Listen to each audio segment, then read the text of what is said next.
코로나 시대를 살아가면서 더욱 부각되는 단어가 하나가 있다고 한다면 우리는 어떤 단어를 꼽을 수 있을까요?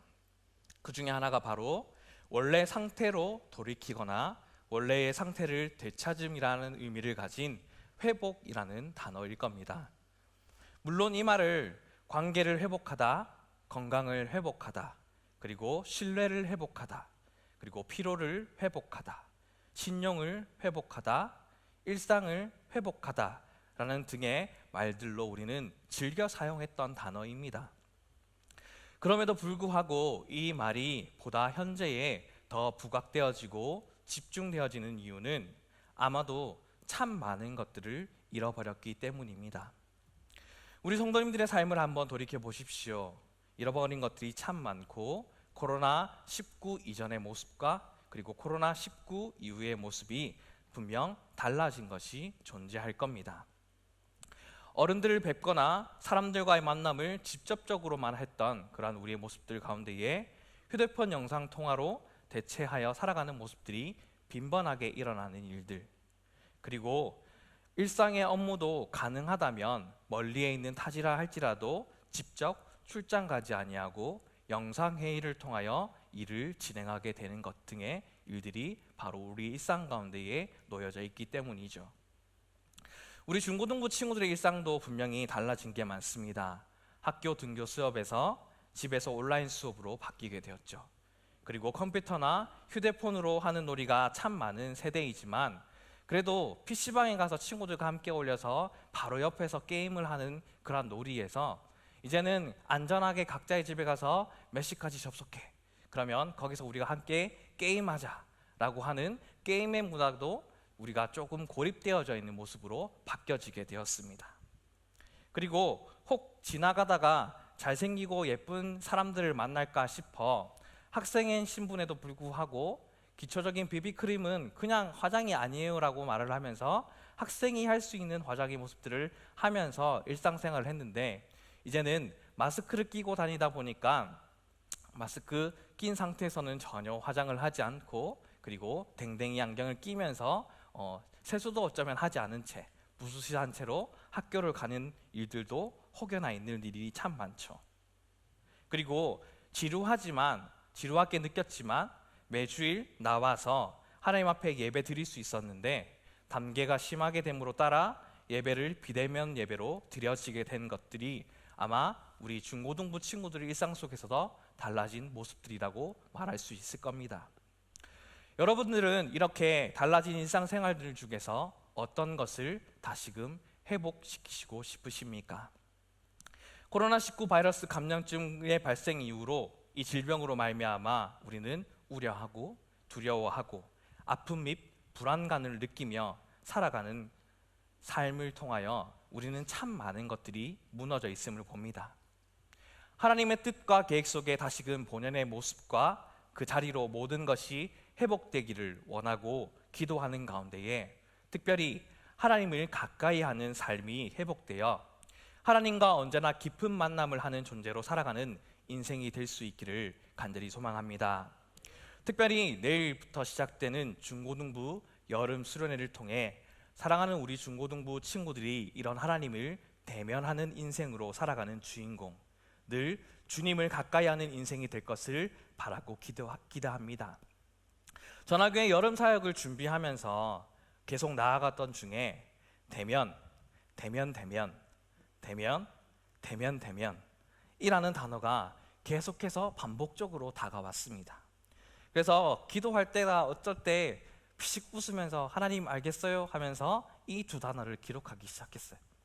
그리고 다시금 기도하면서 생각을 정리하기 시작했습니다. 그래서 어쩌면 제목보다 저의 부제가 더 빨리 정해졌습니다. 하나님과 대면한 우리, 이제는 대면합시다. 그래서 주제를 회복, 하나님의 대면의 주인공으로 삼고 준비하기 시작했습니다. 특별히 이 마음을 주심에 더욱 기대할 수 있었던 것은 저 혼자만의 기대가 결코 아니었기 때문입니다. 분명히 가장 먼저 저보다도 기대하시는 분은 살아계신 하나님이십니다. 두 번째는 선생님들이 기대하고 함께 힘을 내어 함께 기도로 준비하고 의논하고 또 여러 도움의 손길들을 계속해서 붙여나가면서 기대를 더하게 만들어 주셨습니다.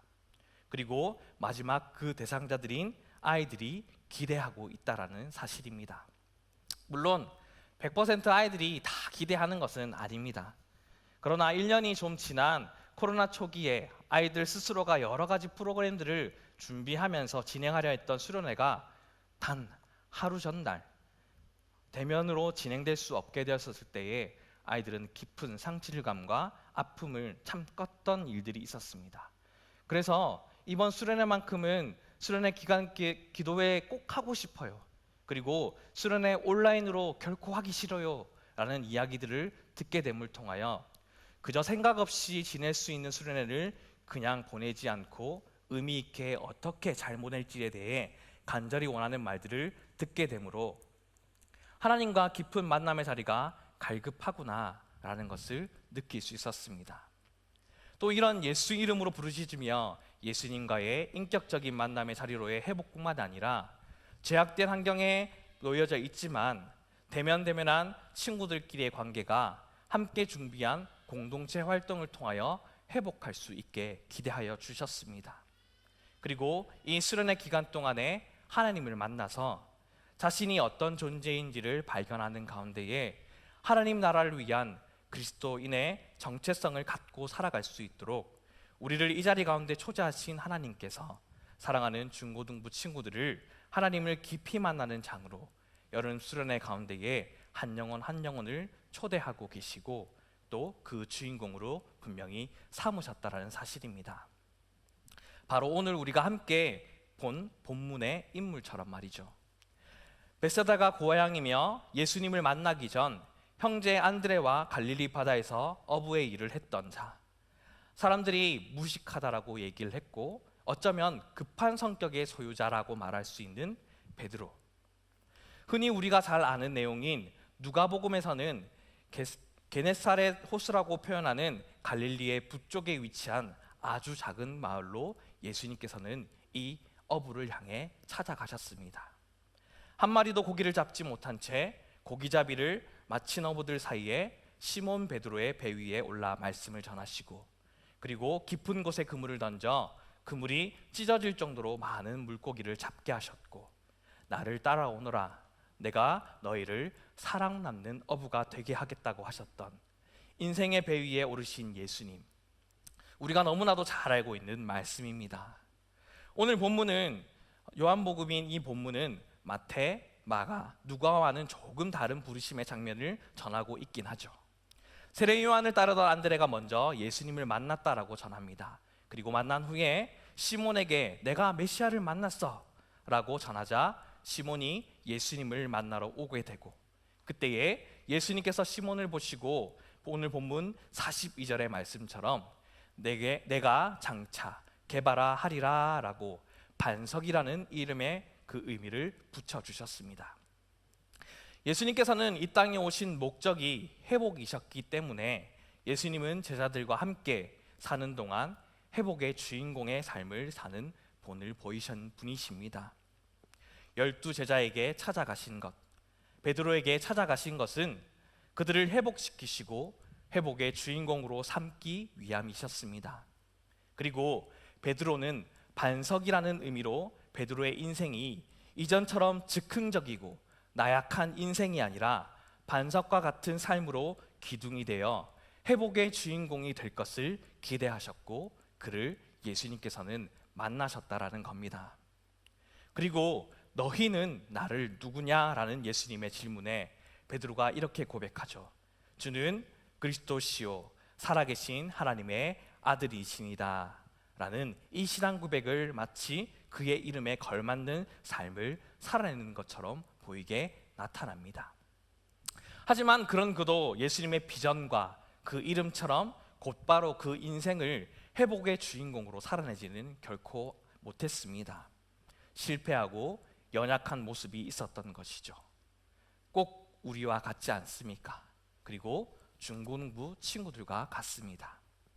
마태복음 26장 31절에 예수님께서 제자들에게 오늘 밤에 너희가 다 나를 버리리라 말씀하셨을 때에 베드로는 모두 주를 버릴지라도 나는 결코 버리지 않겠습니다 라고 대답했지만, 오늘 밤 닭 울기 전에 내가 3번 나를 부인하리라는 주님의 예고대로 베드로는 3번이나 주님을 모른다라고 부인하고 말았습니다. 그리고 3번째 부인할 때는 예수님을 저주하기까지 하였습니다. 어떻게 베드로는 이렇게 무너지게 되었을까요? 실패의 자리에 서게 되는 시작을 보게 되면 이렇게 볼 수 있을 겁니다. 누가복음 22장 54절의 말씀에 예수를 잡아 끌고 대제사장의 집으로 들어갈새 베드로가 멀찍이 따라가니라. 예수님과 함께 적극적인 신앙생활을 했던 베드로는 사라지고 멀찍이 따라가는 베드로가 보입니다. 이는 베드로의 삶의 일부분을 통해 알 수 있는 것은 우리도 회복의 주체이신 예수 그리스도와 멀어질 때에, 하나님과 멀어질 때에 결코 회복의 주인공이 될 수 없다라는 사실입니다. 여기에 모인 저와 그리고 여러분이, 그리고 우리 중고등부 친구들이 하나님을 가까이 하지 못하게 되므로 그 은혜의 감격에 구원의 기쁨을 잊고 살아감으로 우리가 하나님을 만나고 가까이 하는 인생이 아닌 멀찍이의 인생을 살아감으로 인생의 실패의 자리, 예수님을 만나기 전 빈배의 인생으로 살아갈 수밖에 없다는 것을 깨닫게 하여 주십니다. 그러니 우리가 이 시간 주님의 초청의 시간 부르심에 따라 이 금요 은혜의 밤에 와서 모든 것을 다 내려놓고 다시금 주님의 것으로 가득 채워 회복되는 시간처럼 사랑하는 중고등부 친구들도 내일부터 시작되는 수련회를 통해 회복을 경험함으로 하나님 대면의 주인공으로 설 수 있기를 간절히 소망하고 기대합니다. 지금도 수많은 청소년들이 주님 없이 인생을 살아감으로 실패의 자리에 서 있습니다. 주님을 만나지 못한 채 학생의 본분은 공부다라는 틀로만 살게 만들어서 입시만을 생각하고 그 외의 모든 것은 그것을 다 이루게 되면 자연스럽게 다 따라오게 되어 있어 라는 말로 아이들은 밤새 그물을 던지겠지만 사실 빈 그물뿐인 인생의 삶을 어릴 때부터 이 세상의 흐름에 부모님의 말에 아무 생각 없이 그물만 내어 던지고 있는 것이겠죠. 그러다 남들과 비교해서 내가 생각했던 것과는 전혀 다른 결과를 얻게 된다면 어떻게 됩니까? 극단적으로 자살하기까지 이르는 것이죠. 왜요? 성적이 인생의 전부라고 듣고 살았기 때문이죠. 그것이 성적이 곧 너의 정체성이다라고 듣고 살았기 때문이죠. 나의 정체성이고 나를 나타내는 모든 것이라는 경쟁사회의 원리에 빠져 도태되어진 나는 결코 쓸모없는 존재라는 생각에 자살하기에 이르고 마는 겁니다.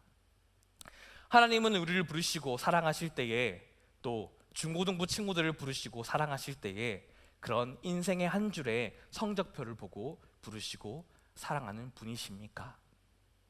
아니죠.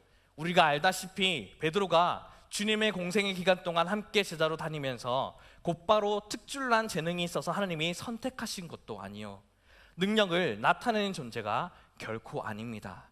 능력은 늘 예수님, 어제나 오늘이나 변함없으신 우리를 사랑하시는 하나님, 그분이 나타내셨고 그분이 곧 능력이십니다.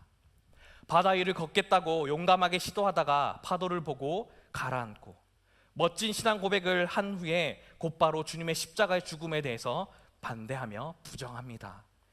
제자들의 발을 씻길 때에 베드로는 그럴 수 없나이다 라고 사양하다가 예수님이 그러면 내가 너와 관계가 없어 라고 얘기하니 나의 몸은 전체를 씻겨 주십시오 라고 고백했습니다. 겟세마네에서 예수님이 잡히실 때에 대제사장의 종인 말고의 길을 자기 길까지 하는 모습을 보이지만 문지키는 요정의 말에 3번이나 예수님을 모른다라고 부인합니다. 이처럼 충동적이고 성급하고 때로는 경솔하고 무모하기까지 한 자, 청소년 시기와 같이 감정의 기복이 심한 자가 바로 베드로였던 겁니다. 그런 그를 예수님께서는 반석이라 부르셨고 예수님을 만나 그는 반석으로 살아갑니다. 하나님께서는 어떤 기준을 가지시고 사랑하시는 분이 결코 아닙니다. 그저 나 자체를 사랑하시는 분이시며 존귀하게 여기시고 함께 살아가기를 원하시는 분이 하나님이시며 하나님 나라를 경작해 갈 존재로 우리를 세우신 분이십니다. 가까이 있었던 5월 마지막 주 행사 중고등부와 함께 드리는 예배 가운데에 우리 중고등부 친구들이 얼마나 잘 준비하고 예배를 잘 섬겨 나갔습니까? 그런 아이들이 당일 보여지기까지 사실 쉽지 않았습니다. 저마다의 개성이 강하고 혈기왕성하여서 감정의 기복이 왔다 갔다 하여 그런 시기이기 때문에 전날의 연습의 시간들 속에서도 아이들은 참 많은 갈등을 하였습니다. 그리고 다퉜습니다. 또 어떤 친구들은 눈물을 흘렸던 친구들도 있습니다. 또 집에 수험생 한 명만 있어도 온 가족이 눈치를 본다고 하지 않습니까? 그런 존재가 여럿 있는 곳이 바로 청소년부, 중고등부입니다. 그리고 시험 기간이 되면 온 아이들이 예민해져서 예배 자리에 발걸음을 옮겼을 때의 그 묵직한 분위기 아십니까? 더군다나 마스크를 안 쓰면 그나마 입꼬리라도 올라가는 것을 통해 아이들이 반응하고 있구나라는 것을 그래도 캐치할 수 있을 텐데 이제는 입, 코 다 가리니 눈만 보이는데 30여 명 이상의 사랑스러운 아이들의 그 묵직한 눈빛, 바로 그런 곳에서 저는 복음을 전하고 있습니다. 저를 위해서 중보기도가 절로 나오시겠죠? 아이들이 이 시간 나오고 있는데 우리들 이야기를 그만하라고 하는 눈빛을 보내는 것 같습니다. 그래서 분위기를 바꿔서 좀 좋은 얘기를 해주려고 해요. 그런 감정의 기복이 심하고 마음의 병합시간 우리 아이들이 다 저는 사랑스럽습니다. 그런데 특별히 가까이에 하나님께서 그 사랑스러운 그 아름다운 모습들을 예배 시작하면서 보여주신 것들이 있었어요. 어김없이 예배 보통의 예배 자리였지만 예배 첫 시작으로 경배와 찬양을 드리는데 너무 아이들이 아름답게 보이기 시작했던 겁니다. 찬양의 소리가 아름다웠을까요? 잘합니다. 그런데 보통 때와 전혀 다르지 않았습니다. 얼굴이 멋있고 잘생겨졌거나 아름다웠을까요? 곤란한 것은 좀 넘어가겠습니다. 다만 찬양팀 아이들이 찬양을 할 때 눈을 감고 찬양하는 것이 굉장히 아름다웠어요. 그래서 찬양을 준비하고 열심히 준비했기 때문에 은혜롭게 주님을 찬양하는구나 라고 하면서 자세히 그들 눈을 보았었을 때에 사실은 눈이 부어 있어서 눈이 감겨져 있는 것처럼 보였었습니다. 여름 방학을 하기 전에 기말 시험을 치르고 있는 주간이었는데 아이들이 열심히 시험을 준비하고 공부한 터라 아마도 잠을 잘 못 자지 않았나 싶었을 겁니다. 그래서 그런지 찬양팀 아이들이 눈을 뜨고는 있었는데 눈을 감은 것처럼 보이는 엄청난 일이 벌어졌던 것이죠. 그래서 강단 앞에 나오기 전까지는 우리 찬양팀은 앞에도 예배 나오기 전에 좀 일찍 나와서 수고하니까 이렇게 섬겨 나가는데 힘들어서 그럴 수 있겠거니라고 생각을 했습니다. 그런데 강단에 섰는데 중고등부 친구들의 눈이 하나같이 다 부어 있었습니다. 그때 마음에 예배의 자리에 들어갔었을 때 느꼈던 그 아름다움의 모습이 하나님께서 이런 마음을 주셨습니다. 코로나인데도 시험인데도 주말 조금 더 쉬고 싶은 아침의 시간인데도 하나님을 기억하고 눈이 부었지만 예배하는 아이들을 사랑하시고 기뻐하시는 하나님의 마음이 저의 마음 가운데 부어졌던 겁니다. 그래서 아이들에게 말씀을 시작하며 하나님의 이 기뻐하심에 대해서 서두에 말씀을 전하며 말씀을 시작했습니다. 얘들아, 내가 사실은 눈을 가지고 너희들에게 뭔가 말할 수 있는 그런 존재는 아니지만 오늘 왜 이리 너희들 눈이 하나같이 부었니? 찬양팀이 찬양을 하는데 처음에는 너무 은혜롭게 찬양한 것처럼 보이지만 사실은 눈이 부어 있었던 것처럼 보였어. 그런데 강단에 섰더니 모두가 그렇네. 시험기가 많이 힘들지. 그럼에도 이 시간 눈이 부은 상태로 하나님을 예배하러 온 너희들을 하나님께서 참 기뻐하신단다. 그리고 너무나도 사랑하신다라는 것을 목사님 마음에 주셨고 오늘 우리가 드리는 예배를 기뻐 받으신다라고 하며 말씀을 시작한 적이 있었습니다. 태초부터 우리와 함께 하시기를 원하시는 하나님의 마음, 하나님의 부르심과 사랑은 결코 다른 기준이 없습니다. 그저 우리 자체를 사랑하는 분이시기 때문입니다. 예수님은 처음 시몬 베드로를 만났을 때에 그만의 장점을 분명히 알고 계신 분이시겠죠. 그와 동시에 천천히 서서히 말씀으로 주와 함께 경험함을 통하여 약점 역시도 변화시켜 주시고 강점은 더 부각시켜 주시는 제자 훈련의 공생의 기간을 함께하여 주셨습니다.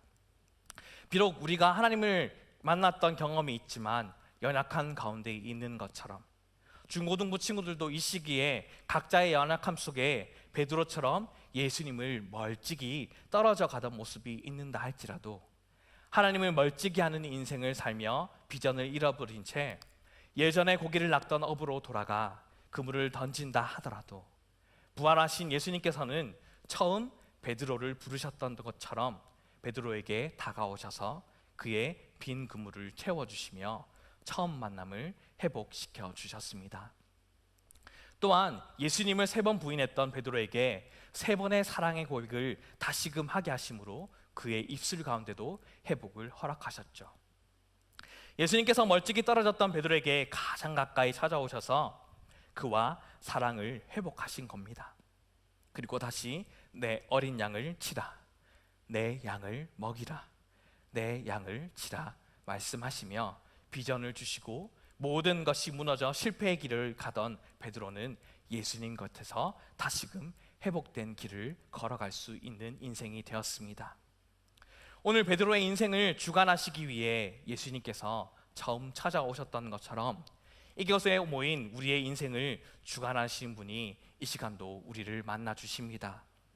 중고등부 친구들의 인생도 하나님의 부름을 받은 존재라는 것을 가지고 노력과 힘으로 그물을 던져봐야 어찌할 수 없는 그 인간의 한계를 넘어서 하나님의 은혜, 그 믿음을 경험함으로 살아갈 수 있도록 수련을 통해 만나주시고 함께하여 주실 겁니다.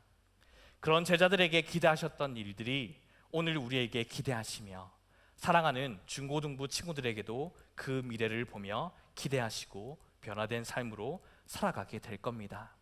어떤 변화된 삶입니까? 믿음의 실패자였던 베드로를 회복시키신 예수님은 베드로를 회복의 주인공으로 세우셔서 실패와 실망으로 낙tam한 이들의 가운데에 회복시키는 현장으로 보내시는 일을 하셨죠. 그리고 회복의 방법, 구원의 방법을 전하는 삶으로 변화되어 살아가게 하셨던 그 일만입니다. 우리가 잘 아는 사도행전 3장의 말씀처럼 제9시 기도 시간에 베드로와 요한이 성전에 올라가는데 나면서부터 걷지 못한 사람이 성전에 들어갈 사람에게 구걸하는 장면이 나옵니다. 혼자 걸을 수 없으니 성전문에 오는 일도 다른 사람들의 도움을 분명히 받아서 왔을 겁니다. 그가 무엇을 얻을까 하여 베드로와 요한을 보니 베드로가 뜬금없이 은과 금은 내게 없으나 내게 있는 것을 내게 주노니 나사렛 예수 그리스도의 이름으로 일어나 걸어라 라고 말하였습니다. 베드로는 예수님의 능력을 의지하고 성령으로 충만한 예수님의 제자로서의 자신의 정체성을 분명히 알았죠. 왜냐하면 예수 그리스도를 통하여 분명한 회복을 얻었기 때문입니다. 자신이 하는 것이 아니라는 것, 할 수도 없다라는 것, 오직 하나님께서 행하신다라는 것, 그리고 그분이 나의 삶을 주관하신다라는 것, 그렇게 자신이 아닌 예수를 위한 믿음의 반석으로 살아내는 인생이 되는 것입니다. 베드로만이 예수님의 제자이며 증인이며 대면의 주인일까요? 우리들도 예수님의 제자이며 증인이며 대면의 주인공들입니다. 한낱 모래 같은 사람들이 흔들리지 않는 믿음의 반석으로 하나님께 쓰임받았던 베드로의 인생처럼 이곳에 모인 우리가 또 여름 수련의 가운데에 하나님을 만남으로 인생이 변화되고 믿음의 반석이 되어 하나님께 귀하게 쓰임받는 중고등부 친구들 되기를 하나님께서는 이 시간 간절히 원하고 계십니다. 하나님을 멀찍이 하는 인생이 아닌 하나님을 날마다 가까이하며 동행하는 대면의 주인공이 저와 우리 여러분과 중고등부 친구들의 인생이 되어 참된 세상의 회복의 주인공으로 살아 반석과 같은 믿음의 확신으로 하나님 나라를 이 땅 가운데 이루며 살아가는 가기를 간절히 소망합니다.